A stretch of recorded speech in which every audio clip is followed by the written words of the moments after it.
ভারতের বর্তমান প্রধানমন্ত্রী নরেন্দ্র মোদীর শৈশব জীবনের চরম দারিদ্রতার কথা প্রকাশ পেয়েছে সম্প্রতি একটি সাক্ষাৎকার। রোববার ভারতীয় সংবাদ মাধ্যম এনডিটিভির প্রকাশিত এক প্রতিবেদন থেকে এ তথ্য জানা যায়। প্রতিবেদনে বলা হয়, মোদীর দেওয়া সাক্ষাৎকারটি ছিল যুক্তরাষ্ট্রের পডকাস্ট হোস্ট লেক্স ফ্রিডম্যানের কাছে। সেখানে তিনি তার শৈশবের স্মৃতিচারণ করেন, যেখানে জীবনের প্রাথমিক সময়গুলো কেটেছে অভাবের মধ্যে। টানা 3বার ভারতের প্রধানমন্ত্রীর দায়িত্ব পালন করা বিজেপির এই নেতা জানান, ভারতের প্রধানমন্ত্রীর দায়িত্বে থাকা সময়ের আগে তার ছোটবেলা অতিবাহিত হয়েছিল একদম গরিবাহালে। তবে তার মা বাবা কখনোই তাদের দারিদ্র্যবোধকে তাকে উপলব্ধি করতে দেননি।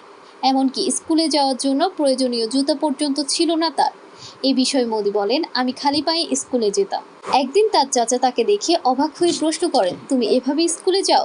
এরপর তার চাচা তাকে একজোড়া ক্যানভাস জুতা কিনে দেন। তবে মোদি জানান, তিনি তখন চিন্তিত হয়ে পড়েছিলেন, এই নতুন জুতো হয়তো খুব তাড়াতাড়ি নষ্ট হয়ে যাবে। এই চিন্তায় তিনি স্কুল শেষে অতিরিক্ত সময় ধরে ক্লাসরুমে থেকে ব্ল্যাকবোর্ডের চক সংগ্রহ করতেন। তারপর সেগুলো পানিতে মিশিয়ে একটি পেস্ট তৈরি করতেন এবং তা দিয়ে নতুন জুতোগুলোকে পরিষ্কার রাখার চেষ্টা করতেন। মোদি তার সেই সময়কে অত্যন্ত মূল্যবান অভিজ্ঞতা হিসেবে মনে করেন এবং বলেন, আমার কাছে সেই জুতোগুলো ছিল একটি মূল্যবান সম্পদ, বিরাট সম্পদের প্রতীক। তিনি আরো বলেন, তার মা ছোটবেলা থেকেই তাদের পরিষ্কার পরিচ্ছন্নতার প্রতি অত্যন্ত যত্নশীল ছিলেন। সম্ভবত সেই কারণেই তার মধ্যে এই অভ্যাস গড়ে উঠেছিল।